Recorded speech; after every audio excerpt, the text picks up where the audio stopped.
back into where I was. This is part 3 of the 2020 Melbourne Cup preview. I was on the back end of looking at Sir Dragonet's Chester Vase run, but at second start, when I'd finished part 2, and what Dragonet O'Brien had to say about it when he rode that day. Since then, Kieran Maher's taken over since it's come to Australia. Now, we all saw what it did in the Cox Plate, as I've touched on before. It was a vintage renewal. That makes Sir Dragonet the top rated here. And as I said, the class to par over a 10-year rolling average of the last 10 years says 5 to 7 is a rating required to win an average to a strong renewal of a Melbourne Cup. Sir Dragonet,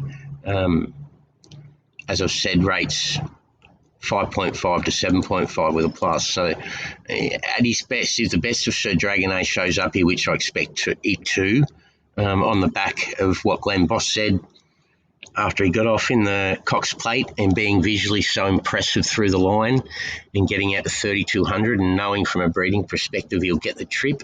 And I'm breeding, I'll just get into that in a minute, but visually twice now we've seen this horse get the trip strongly over 2,400. Got no issue with it getting 32.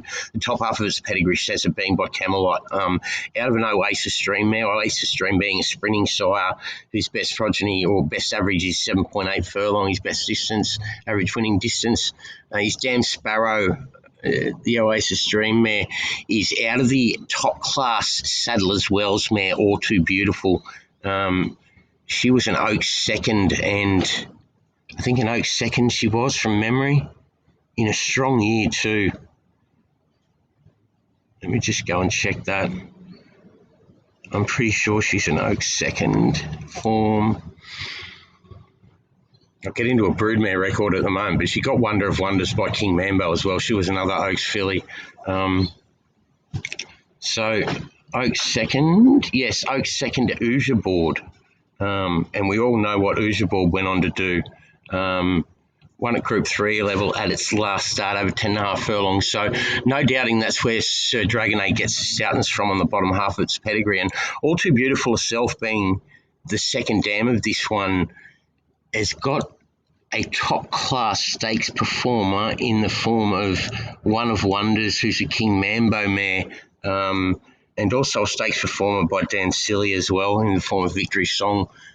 Sparrow being a stakes performer herself with a RPR rating of 94.5. Best distance 9.5 furlong, which is interesting, being an Oasis Dream mare whose best distance of winners is average of 7.6 furlong. But one of Wonder of Wonders, the half to Sparrow, the dam of Sir Dragonet, she has got 2 stakes performers herself, both by Warfront, Danzig Line Sire.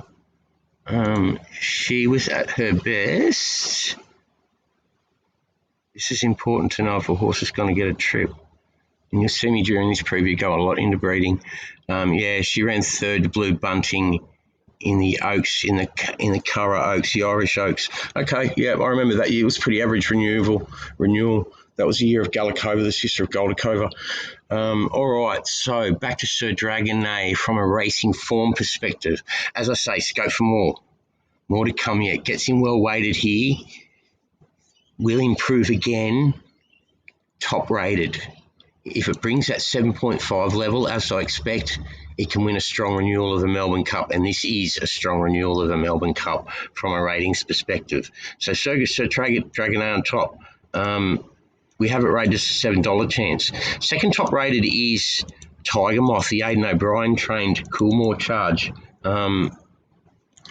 We've actually got it rated 6 to 8, but a query of the distance versus pedigree, which we'll go into more with Tiger Moth as we get into.